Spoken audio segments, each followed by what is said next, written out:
Antoine. Bonjour. Alors Antoine, vous êtes tous les deux dyslexiques, c'est ça? Ouais, c'est ça. Ouais. Alors dyslexique, ça veut dire quoi pour rappeler un petit peu aux auditeurs? Ça consiste en quoi? C'est une difficulté au niveau de l'apprentissage et de la lecture, principalement. Et de l'écriture, mais l'écriture c'est pas la dyslexie, c'est plutôt ce qui est dysorthographie et dysgraphie. D'accord, donc vous avez plus ou moins réglé le problème en utilisant les outils numériques, mais de manière différente, c'est ça? On s'est servi d'une béquille. On a trouvé un outil qui va nous aider à avancer et à redevenir un élève normal, redevenir quelqu'un comme les autres. Ok, alors tu vas nous expliquer ta béquille, à toi, c'est quoi?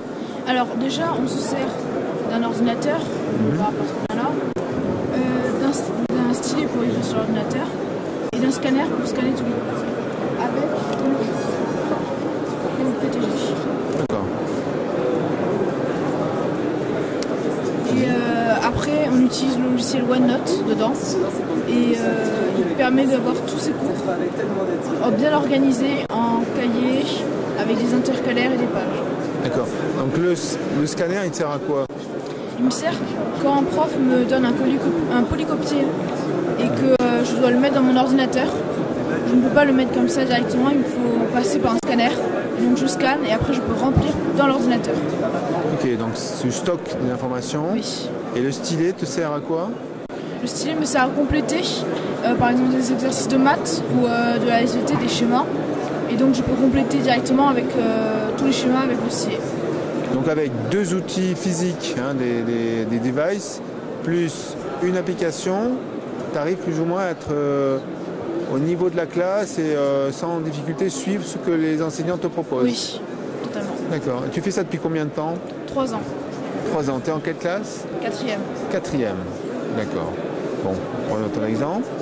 Antoine, alors toi, tu as d'autres béquilles, comme tu dis? Ouais, c'est ça. Alors moi aussi, j'utilise l'ordinateur. Ouais. Il faut savoir que chaque personne va utiliser l'outil informatique à sa manière.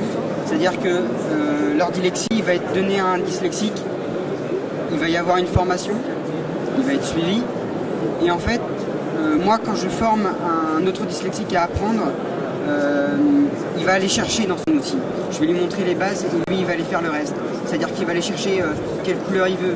Il va aller chercher, il va adapter son outil à son besoin.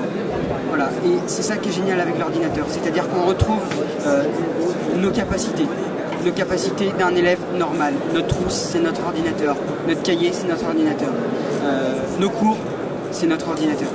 Et alors on ne peut plus s'en passer. Okay. Dans vos salles de classe, vous êtes les seuls à avoir l'ordinateur ou est-ce que tout le monde a un ordinateur? Alors, on est deux, on a nous et en général le professeur. L'enseignant. Mais les autres élèves n'ont pas? Non. D'accord. Ça dépend. Moi, par exemple, dans la classe l'année dernière, on était 2 ou 3 personnes à avoir l'ordinateur, ça dépendait des groupes. Donc, on peut avoir plusieurs dyslexiques, mais c'est pas toute la classe. D'accord. Ouais, alors, il faut savoir que, c'est bien qui dit ça, il faut savoir que dans chaque classe, il y a 2 à 3 élèves par classe de 30 à 35 élèves dyslexiques. En moyenne, une statistique, moyenne. tu parles? Voilà, D'accord. en moyenne. En France? En Ou France. dans le monde? Dans tout le monde, sauf au Japon. D'accord. La lecture chez eux n'est pas la même et il n'y a aucun dyslexique au Japon puisque la lecture se fait de manière verticale. de manière verticale. Ok, d'accord. Donc vous avez un problème de lecture horizontale. Problème de lecture, faut savoir qu'un dyslexique à la lecture va mettre 80% de son énergie à se concentrer sur un texte. Alors qu'une personne normale, je dis normale pour les autres, Non dyslexique, on va dire. non dyslexique, va mettre 20%. Donc on se fatigue beaucoup plus à la lecture. Personnellement, un texte pour le comprendre, un texte d'une trentaine de lignes, je vais le relire 4 fois avant de le comprendre. D'accord, mais alors en quoi l'ordinateur va t'aider justement à réduire le temps ou... Alors, l'ordinateur, je vais scanner et je vais faire lire mon ordinateur. C'est-à-dire je vais avoir mon scan en image sur mon ordinateur, je vais récupérer le texte de l'image que je vais pouvoir coller en dessous. Et ensuite, on a un lecteur vocal. On met en surligne tout ce qu'on veut faire lire et on clique dessus. Et puis là, on peut écouter.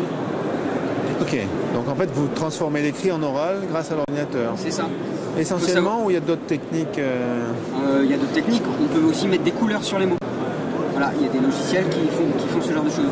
Ou bien ils soulignent les syllabes. Ça aide aussi. D'accord. Il y a plein de choses qu'on peut faire avec leur dyslexie. Voilà. Et les mini-formations sont vraiment hyper importantes parce qu'il y a des outils dont moi je ne me sers pas du tout. Par contre, j'ai un camarade qui va se servir absolument pas de ma méthode, mais lui, il a créé sa propre méthode. D'accord, donc c'est aussi une communauté des dyslexiques qui aussi enrichissent leur expérience et partagent. C'est ça.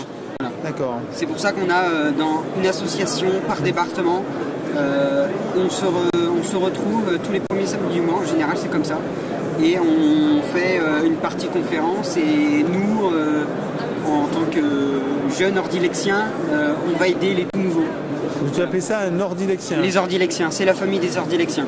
Ok. L'ordinateur s'appelle l'ordilexie, donc voilà. Ok, super. Est-ce qu'il y a d'autres choses à ajouter? Voilà. Antoine? Oui, dernière petite chose, faut savoir que ça aide vraiment. C'est un outil qui redonne confiance en soi. Fin de 5e, j'étais en échec scolaire, je voulais plus aller à l'école. Moi, je voulais plus du tout y aller. Avec mes parents, surtout ma mère, a fait des démarches pour pouvoir trouver une solution. Et on a trouvé l'ordilexie. Je suis rentré en 4e avec. Je l'ai pris en main en une semaine. Et ma moyenne de français est passée bizarrement de 6, 8 à 11,5. Et voilà, donc j'ai fini l'année avec une moyenne de 12,5. Et t'as pas l'air de ne plus avoir confiance en toi? Là, j'ai repris pleinement confiance en moi et j'aide d'autres jeunes à reprendre confiance en eux en leur faisant utiliser l'outil. Super. Mais merci. Merci beaucoup à vous.